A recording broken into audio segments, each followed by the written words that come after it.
Welcome to the Recovery.com podcast. I'm your host, Dr. Mala, and today I'm joined by fellow host Amanda Uphoff. Hi, Amanda. Hello, everyone.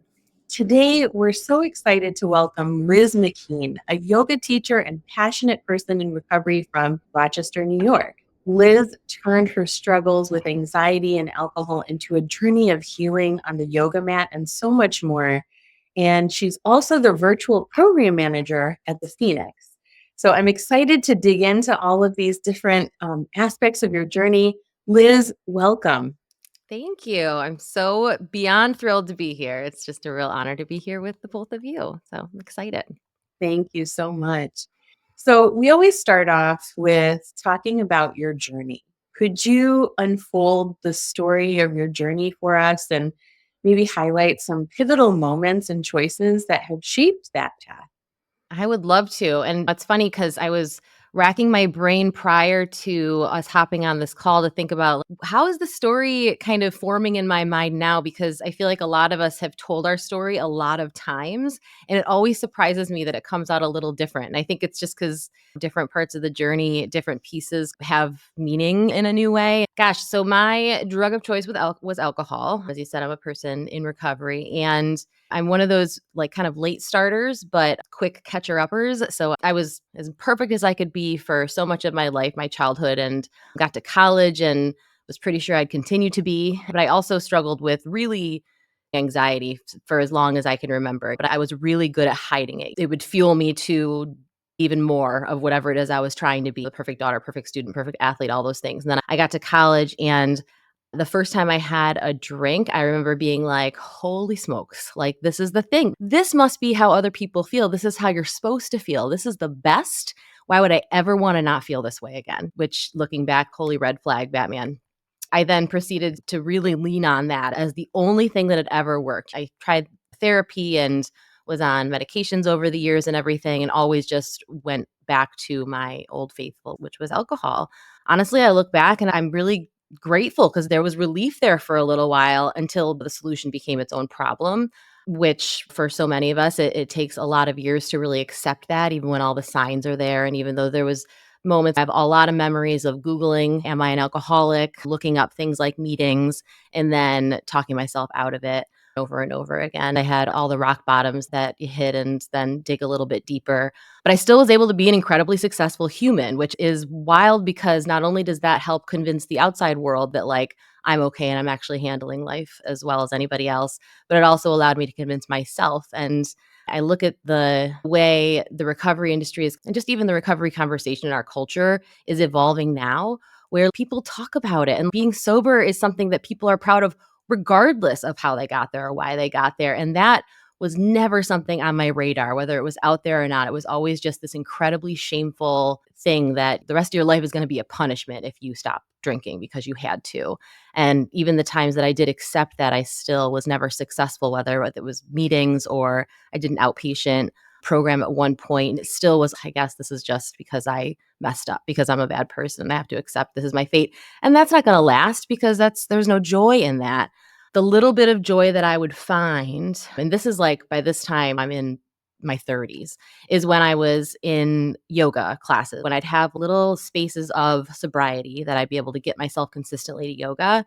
Those are the moments that I would find little shreds of light. I would feel good. I'd feel happy for just enough time that it was like, this is available without a substance. Never occurred to me that was possible. And that just built up over time. So I'm not a person who counts days in recovery. I more look back at the journey that's been spans, probably close to 2 decades of stops and starts. But I think of those spaces where I saw that light. And the more that happened, the more there was part of me waking up that was like, maybe I want to be sober. Maybe this is something that I could want and not just have to do. So that was really the start of recovery, I would say, which still took several years before I think it really was solidified. And that for me was when I found the Phoenix, which is where I work now. Shockingly, never in a million years would have thought that would have been the case.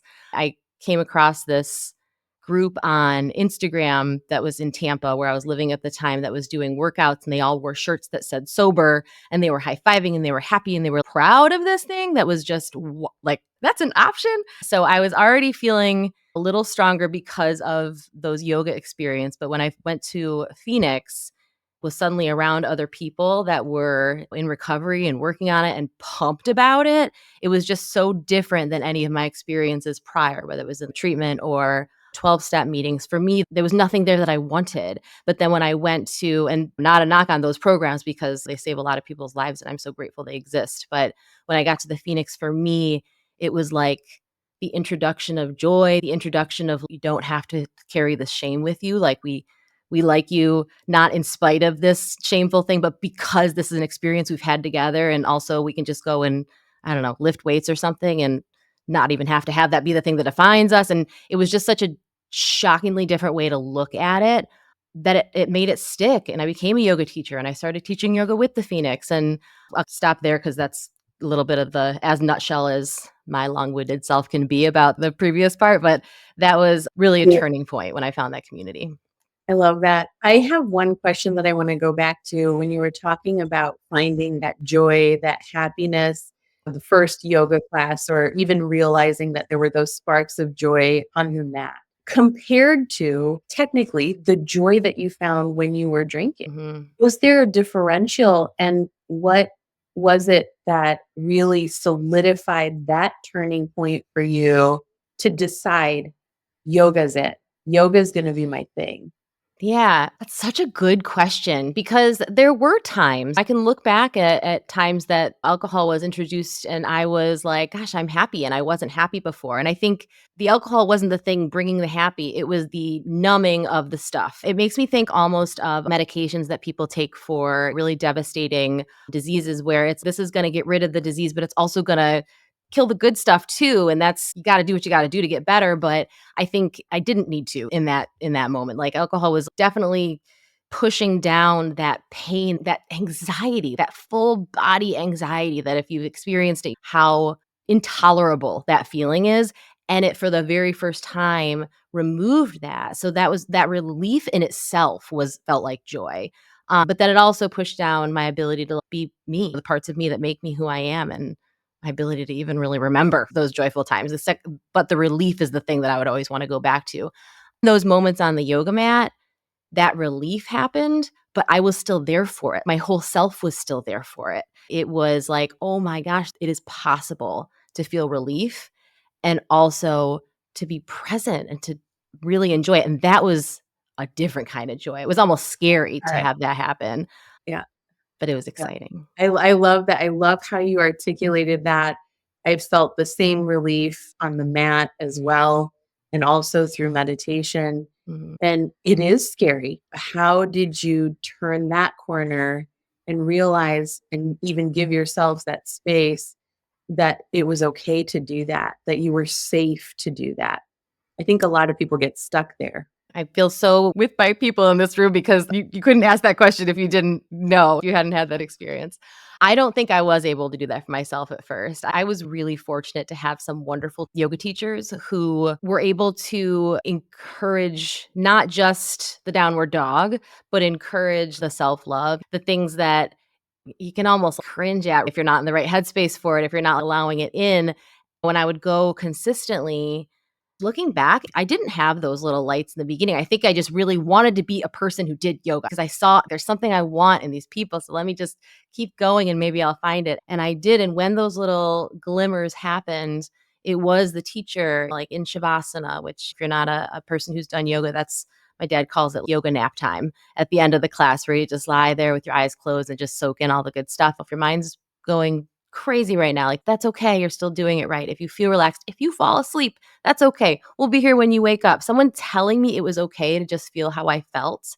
I think it was like a level of safety in body and mind that I was invited into that made that feel safe, which after continuing to go back for that, I found that I could access that because not every teacher is going to say those things. Not everybody wants to hear those things. There's a different teacher for every kind of different person, but I found that, oh, this is in me now. And then I realized it was coming from me. And I guess that's the best I can describe it.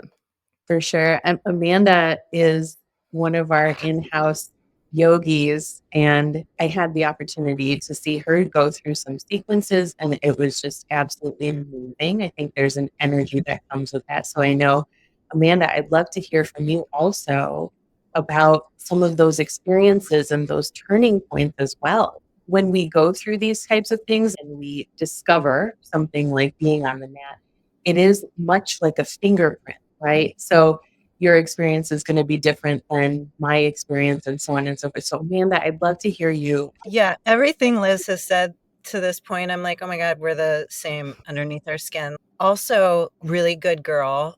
I never drank, never did any of that stuff. And then when I did, I was like, oh, this is amazing. But how you articulated that drinking provides from yourself versus the embodiment within yourself that happens on the yoga mat, and finding maybe even some amazing joy and divinity within my own self was powerful. I remember my first yoga class sobbing in Shavasana, and I'm not a crier. Like, I'm a very keep it tight kind of gal. So it totally caught me by surprise. And I went home and Googled, why did I cry in Shavasana? And apparently it's a thing. And it was terrifying, but also amazing because it was a safe place for me to feel feelings and come home to myself, and not loving all the things I was seeing, but also knowing that for that hour in this special place with these people on this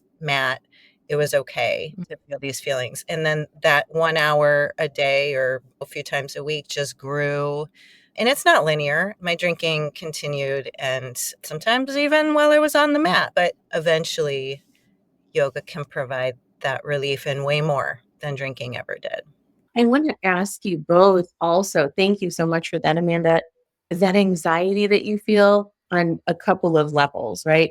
You're first on the mat and you're like, oh my God, what am I doing? Am I doing this right? The internal narrative that takes over with how am I performing, the physicality of it all. And then when you finally get to that next level where you're like, okay, wait, now my brain is actually unloading on me. So you hear the chatter. And so many people come back and they say, I don't think I'm doing this right. How do I navigate this? I think I should just leave it, that kind of a thing. What are your suggestions for navigating that? And I do have a follow-up question after that. So we'll start with that. The physical part of yoga is so helpful for me.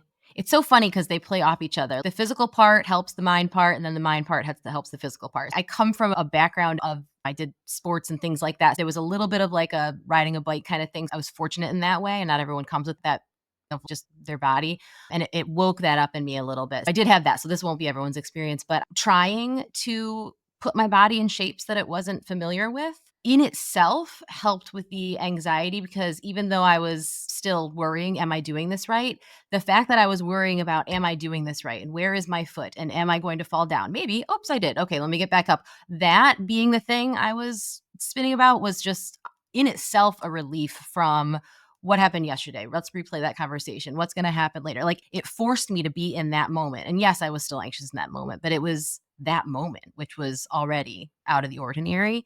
And then that for an entire hour, that wouldn't work just for one pose, but doing that and having that focus in that moment for an hour. And then, especially when you're surrounded by other people that are just trying to not fall down too, by the time you do get into that place where you're still, yes, sometimes the mind then will pick up and be busy. Suddenly my body would feel so good because I just moved in a way that it needed. It weirdly calmed my mind too, because I have a lot of body anxiety personally. So to be working out that body anxiety, having the focus on that with my brain, and then having the body feel good. So the brain wasn't trying to figure out what are these bad feelings about. It just compartmentalized a little bit in a way that made parts of me, one part at a time, feel safe. And I never felt safe. I've never, like, in the call was always coming from inside of the house. And it didn't happen in my first class, but it happened over time. And sometimes I'll have a whole class where I'm like, darn it, I didn't get there today, but I know that it's going to be there for me tomorrow. I love what you said about the way I describe it is like the physical poses of yoga can just be the physical poses, but it's sneaky. It's almost like backdoor spirituality or deeper understanding of the world, it just sneaks in the back door while you're not even paying attention. I'm just here in Warrior One, and suddenly I want to care about my fellow man. But this just happened to me in class last night. The thing I love most about yoga, I've been practicing for almost 20 years and I still am not great at home practice. I'm a teacher, Same. like I know what to do, Mhm. but I love having the voice guide me through this process and just having a guide tell me what to do next. But every class is different, every sequence is different. So the teacher last night took us through this really interesting sequence where I came to Warrior One, which I've done a billion times, but from a different way that I've never gotten there before. And it was like beginner's mind. It was like all of a sudden, this is the first time I've ever done Warrior One. Mhm. And that does something to you. And it's almost like a metaphor for getting through life. Like we get in these ruts and these routines, and we think this is the only way to do it is to put right foot first and then left foot. But what if you tried left foot first? Or what if life makes you put left foot first? Then what? And it just teaches us to be like malleable. I love that. I love that. That was great. My follow-up question to that was that sense of community, right? So now you're on the mat, right? You're going through processing what you're feeling physically, emotionally. But then the next level of potential anxiety is, wait, I'm in a room full of other people. How do you recommend, how did you yourself turn that corner? And what do you recommend for people who are maybe even just starting this journey and utilizing this as a tool? I'm with Amanda. I love a class. I love being guided. And part of that is I love having a community of people around me. A yoga space can be intimidating to walk into it the first time. It doesn't feel like a community. I walk into a new studio and I feel like, oh no, I'm so weird. Everybody's looking at me. I'm wearing the wrong thing, whatever. I'm putting my mat in the wrong place. You find out pretty quickly that everybody feels that way. It's just like you were saying, it's a metaphor for life in so many ways. We're all just really worried everyone's looking at us. Nobody is. In a yoga class, a lot of the time, everybody's got their eyes closed. And honestly, that is my first advice. Like in those moments where you're feeling like, oh my gosh, who's looking at me? They're not even looking at you. So close your eyes. Even if that means you have to just be still for a little while. When I'm teaching, that's something I invite a lot. If it's comfortable to close your eyes, do that. If you just want to let your gaze be soft, that's really lovely because so much of it is internal. And honestly, the thing that I love the most about the people around me in a yoga class is the breath. Almost every class you're in and every teacher that is guiding is going to remind you to breathe because for some reason we forget to, even though it's the thing that keeps us alive, for heaven's sake. But just being reminded to take those deep breaths and hearing others take those breaths and the absolute goosebumps moment of taking a breath all together is something that just never had that anywhere but in a yoga class with a lot of people, often sweaty bodies that are really close to me in a way that I would be uncomfortable in any other area of my life. So I would say go close your eyes if you need to, like breathe and know that your breath is keeping the other person in this moment. It's okay if you just feel weird and uncomfortable the first time. We all do. Everyone else in that room does too. The teacher does too. That's why we're all so in it together. 100% to all of that. And I'll just add that there are usually multiple studios in an area where you live, and not all studios are created equal. Some are bright lights and mirrors, and that's not my jam. I don't want to see myself in the mirror. I want to feel it in my body. And every studio has 4 corners, so you can seek out a little corner spot and be as invisible as you need or want to be. But what Liz said about that shared breath, that community work is so powerful. Liz, do you remember the first class you went to in person after COVID? That Yeah. was incredible. I was like, "Oh my god, there you guys are. I've missed you Yeah. so much." I just got chills remembering how that felt. Breathe for your neighbor. What a concept. Like Yeah. breathe so your neighbor can hear it and feel strength when maybe they're not feeling so strong right this second. Mhm. Beautiful. Yeah. I think that's why yoga is such a beautiful companion to recovery. Like it was such a powerful force for me in recovery because even if you're there, you think you're there just for you, but like that's never the case. And that's the scenario in every conversation or room I'm ever in with people in recovery is like, yeah, we're there for us, but like the reason it's working for us is because I'm also there for you. Experiencing addiction, which feels so isolating, and it's that thing in your mind that is just is just telling you that you are the worst and the only, and that you just keep it all inside and you're worthless. And then you get into these spaces, whether it's yoga or CrossFit. I've heard about people saying such similar experiences to mine, and they're talking about a boxing gym or something. And you showing up is an act of service. And it's amazing. Completely opposite than what my brain told me for years and years. Yeah, for sure. The other thing you hit on was it's a companion to recovery. Tell me a little bit more about what else fed and fueled that journey and that path for you in addition to yoga, and what maybe even helped with complementing it. Because I think that's the other thing that people might miss is thinking like, this doesn't work. Then what? Or I'm doing this and I think I need more. I love that word.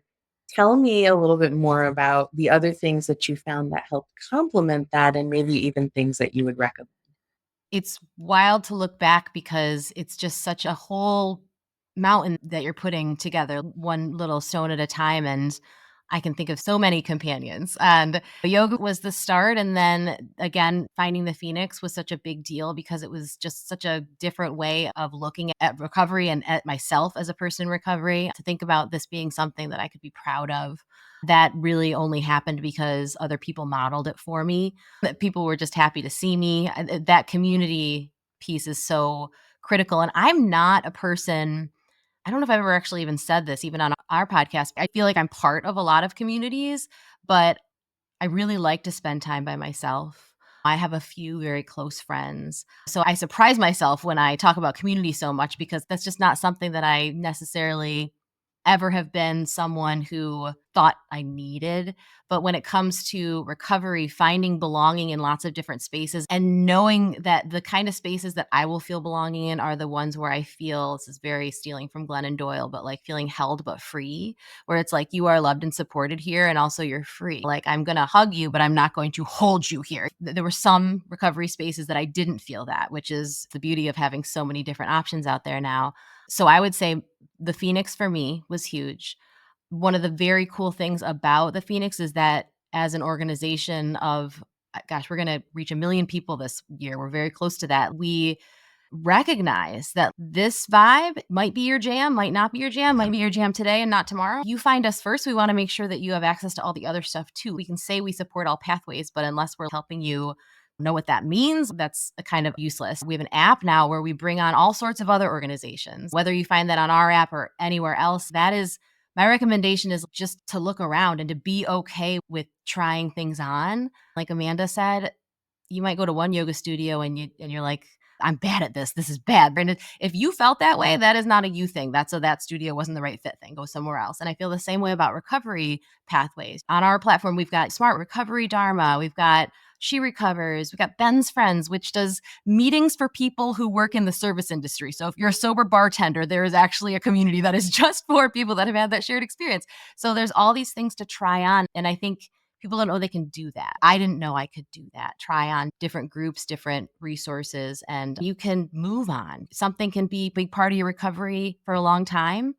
The Phoenix, I work here now. So that's not where I go to get recovery support like I used to, because I'm a leader in this community and I'm so grateful. And that does give a lot to me. But when I just need to receive, I'm going to go into other spaces because I don't always want to be a leader. To allow that to be seasons of change in my journey has been the thing that's changed everything in my life. Knowing I had choice. I didn't know that. Oh, I love that. Amanda, yeah, go ahead. Follow up on something you just said about community. And for me, I'm not incredibly extroverted. I've always had just a few really close friends. I enjoy being alone. And so I think when I had thought of the word community or being in community, I thought that meant you had to go to a thing and talk to everyone in the room. Yes. And that is not the case. No. I feel very much in community when I go to a yoga class, and I might smile at a few people, but I don't even need to open my mouth. Yes. And I just breathe with them for an hour. That's community. That can be community. Yeah. So if people are hearing this and thinking like, oh, it's too people-y. No, you can just go and exist in a room with other people. Yeah. That is also community. Just to be seen sometimes is all you need. There doesn't even have to be words. That exists too. I don't think people realize that exists. And so thank you for saying that. I want to dive a little bit more also into the work that you're doing at the Phoenix, but also just across the nation. How do you adapt your teachings to suit all of the different audiences that you're reaching? And tell us a little bit more about the Phoenix as well, of course. Yeah, I'd be happy to. Well, I'll start by saying, thank goodness it's not me who has to reach every single person in this whole place. That's the power of the Phoenix, is that it's the people that are doing the reaching of the people and not any one centralized person. So the Phoenix has been around, gosh, we're going to hit 20 years, I guess. We've been around since '06. Math just got immediately overwhelming in my brain. So almost will be 20 years next year. And always called ourselves the sober active community. Our roots are very much in fitness activities. I think the first Phoenix event was at a boxing gym. Our founder, Scott Strode, got sober and really enjoyed doing physical activities together, really found how much that supported his recovery, whether it was hiking or climbing or boxing. And he was like, more people should do this. We have grown into even bigger amounts of activities over the years because we realized that the power wasn't in the activity, the power was in the connection. We are incredibly volunteer driven, and that is why we're able to expand into lots of activities. A Phoenix event, as we call them, is anything that someone feels called to really lead. We have volunteers all across the country who have all different interests. Some of them are into poetry, some into songwriting, some into CrossFit, some into yoga, and they will lead that, usually in partnership with a studio or some space in the community that they're able to come in and be able to use that time. We even have a few physical buildings that are Phoenix. Everything is free. So if you are a person in recovery and looking to try climbing for the first time, if there's a Phoenix climbing event near you that a volunteer is running, then you get to go and just show up and be there. All that's asked of you is that you are contributing to that safe and supportive and welcoming atmosphere and you're kind to people.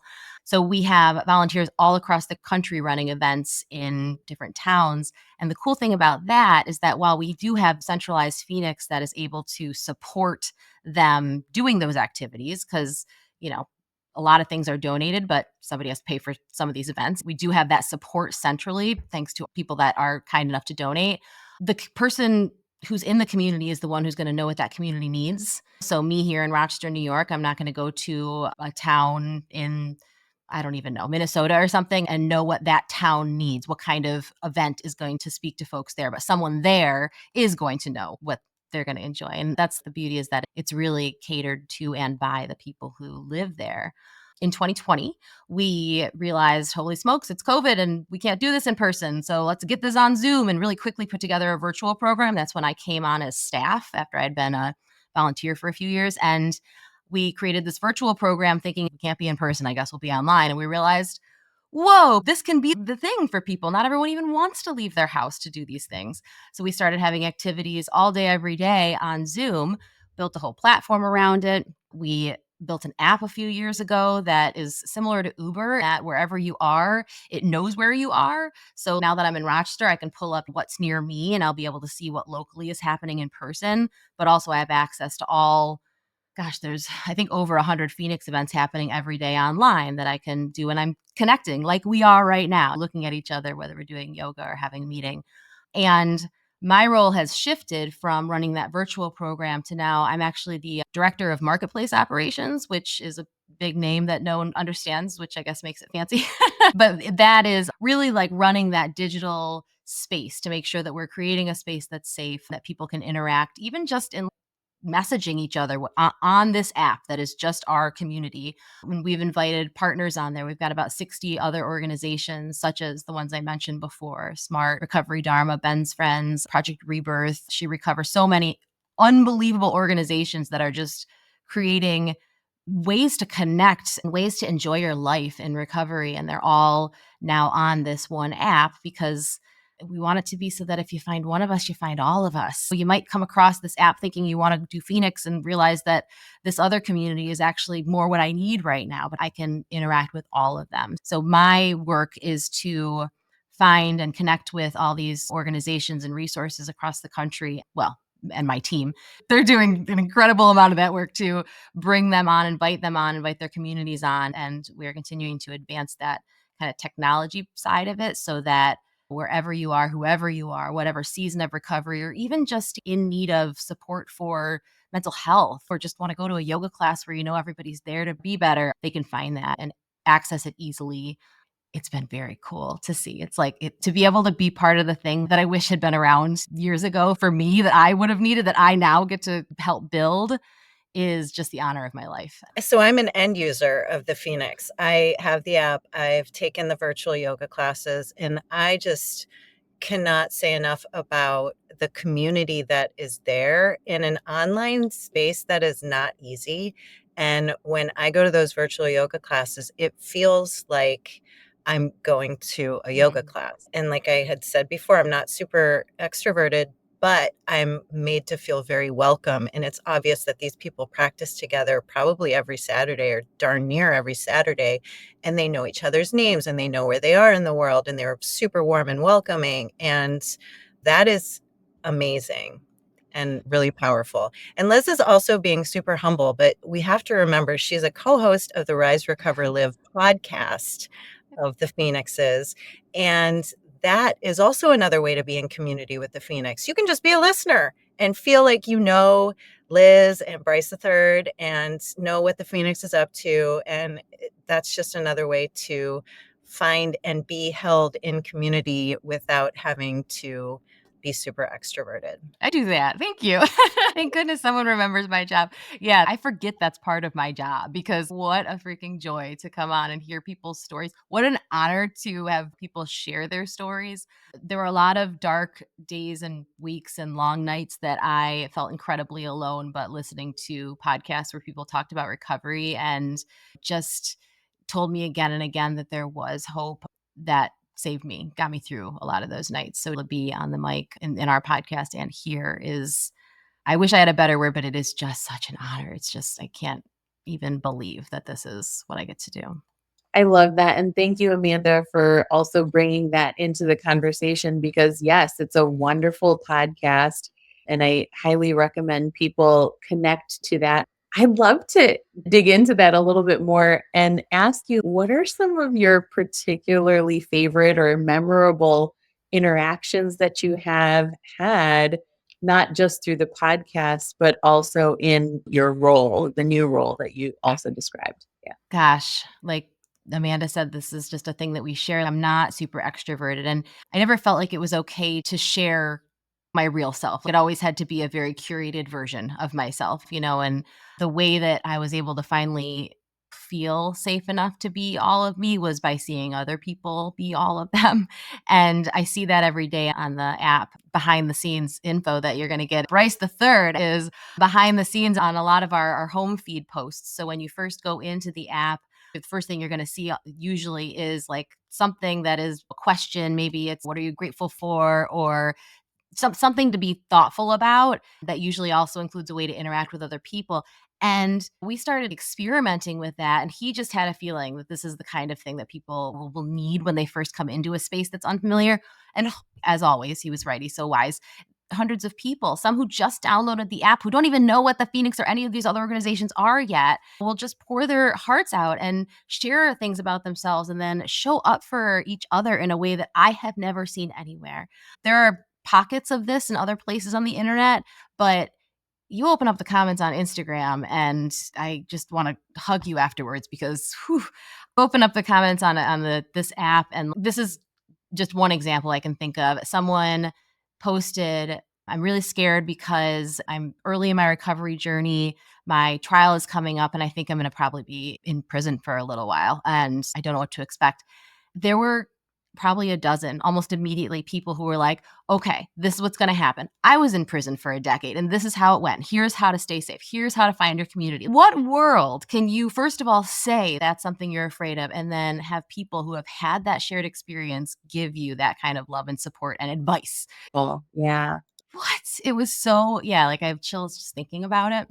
It's those deep, dark parts of ourselves that we think are so not okay or acceptable that I see every day being shown, and in a loving way. A thing that was scary for me about a lot of recovery spaces before was that I felt like I had to just turn myself inside out. That was required. I just had to show you all my insides and admit everything that I'd ever thought and done that was bad. Sometimes that's cathartic, but I need to want to do that. That's not going to be something that I'm going to ever be able to do if I don't want to. And I see on the app people being invited to and getting more and more comfortable sharing themselves. We see that on the podcast. People come on who have never shared their story, but just want to be of service. And they do have something that nobody else would have shared. And we will get more responses on those episodes than any other. Oh my gosh, that happened to me. Like your childhood was like my childhood, or your fear was my fear. Another very cool project that I've been part of that the Phoenix does is we partner with a couple organizations to get recorded Phoenix programming into tablets that go into prisons. And we count obviously how many people we've impacted because that's important to be able to share, certainly with people that might want to help support us. But nobody's a number. If you're someone who's in prison and interacting with the Phoenix, we want to be able to say we've impacted you, but we also want to be able to say that knowing that we actually have, that what we've provided, this recorded thing, is an actual impactful thing. And so people who are in the videos that we put in those prisons are people who have had that experience, who often were in prison for some decades and are part of the Phoenix community now. And so they're not only able to do a workout, a recorded workout, but they also are able to say, hey, when I was where you are, this is what I was afraid of, or this is the thing that I struggled with, or this is a piece of equipment I didn't have. So folks can be like, oh, this is for me. And we've gotten feedback from people who have interacted with those videos and they're like, man, I'm in here for as many years as you were in there. And I didn't think there was any hope for me, but now I'm going to get fit. I'm going to start teaching people how to do these movements and I want to be a leader. Like just the things that it awakens in people when they see it themselves reflected back at them.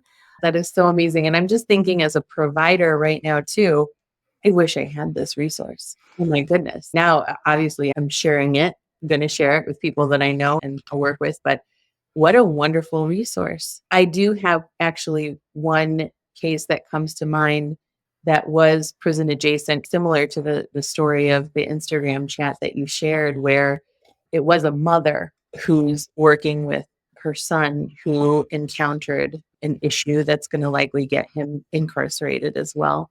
And just the fear and the feeling of a lack of community and not knowing where to go. And this was a few years back. So it was before I even came to join Recovery.com. But the feeling of loneliness and like, where do I go to be able to even talk about this without that sense of shame? That was something that she was navigating. And my goodness, I wish I had this resource for her. Yeah. And the easiest way, if you go to thephoenix.org, everything that you'll have a way to download the app, but you can also just go to the App Store. Highly recommend you check it out because it is available now. If it's not something that you think would be useful for you, tell someone else about it. I just had a conversation at the gym today with someone I hadn't seen in, I don't even know, 20 years. When I knew him years ago, it was definitely a bar scene kind of friendship. He asked me what I was doing. I talked about what I did, and he's in recovery too. And he could use this app. And he has friends who are new to recovery. If you tell anybody that you're in recovery, you're going to find out that there's others who are looking to you for support.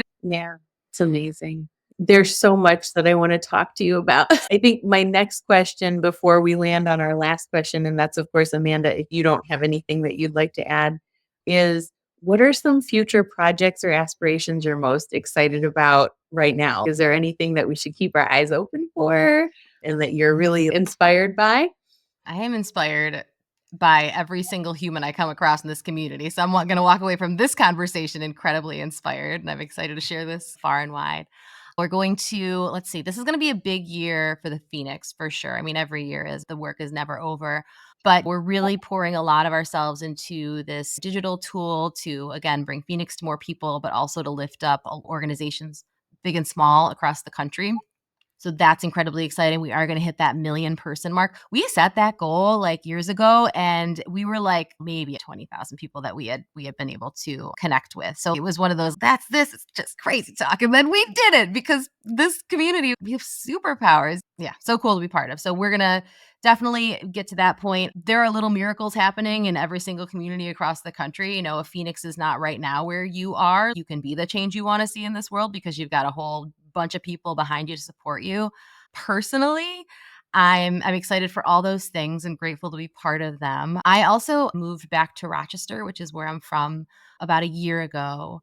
I was in Tampa before and I got sober in Tampa, and I became a yoga teacher in Tampa, and I taught for I think close to 5 years in Tampa, and I was teaching every single day, a lot at a treatment center, also some in the community. And I got here and I needed a whole year off from teaching yoga. I was tired. I needed to just, like I said before, just receive for a little while when it came to that practice. And now I'm teaching again here in Rochester. So starting here again and meeting new people in this community, I just tend to attract the recovery community because they're just people that I feel so connected to, but really just anyone that I am able to come across and be part of their life in that way. That's a real joy. And I'm incredibly excited about that. It's going to be a cool year. I think we're going to help a lot of people and grow ourselves. Yeah. Just grateful. I was on the Phoenixes podcast and we had talked about you starting to teach yoga. And I just want to reiterate what I said then, which is those students are so lucky. Like, you have such a gift. I have been able to take one of your classes a couple of years ago. I'm ready to hop on a plane and come to Rochester because it was such a gift. And I'm just so honored to know you. And I love how you show up in the world. So that's all for me. Thank you, Amanda. I can't even tell you how much that fills my heart. And I felt that same way when we had our podcast with you. I walked away from that just feeling so filled up for days. Thank you for being you and for saying those words. Thank you both for being both of you. Okay. So last question. What does recovery mean to you? What a cool question. Gosh, recovery to me, there are so many words that are just crowding my head right now, like joy and community and possibilities. The thing that we all need, the things that everyone needs are choices and safety and access to the things that we need. It's just an elegant way to even say that, but it just stuck with me. I wrote it down that day, and I think it's because that's what recovery means to me. Recovery is the opportunity to have those choices and safety and access to the things that I need. Those were always there, but recovery is like I looked down at my hand. I thought I was sitting in this locked room. When I looked down and the key was in my hand the whole time, and that's what it is. That's what recovery is, and it unlocked all of that for me. I love that. Thank you again. So many beautiful little gems through this entire conversation and the conversation itself, Liz. It's been an absolute pleasure. And I think this is just the beginning. So excited to keep talking with each other and to also really dig into this wonderful community that is the Phoenix. And I also hope I can get on the mat in one of your classes because that sounds absolutely fulfilling. So thank you so much for joining us here today. Yeah. My absolute pleasure. You're both so very welcome. If you want to don't hop on a plane right now. It's very cold. In the spring, come here. And I would love to have you. And and thank you for having me. And just, you are an incredible host. You made this very just comfortable and like a conversation that I think we would have whether we were recording it or not. I'm so glad we were recording it. So I'm grateful for what Recovery.com does. It's another resource that I wish had been around when I needed it. And I'm so excited that it's here now. I recommend it all the time. Thank you. Thank you for tuning in to today's episode of the Recovery.com podcast. For additional information, resources, and to access treatment options, please visit our website at Recovery.com. We appreciate your listenership and are excited to have you join us on our next show coming soon.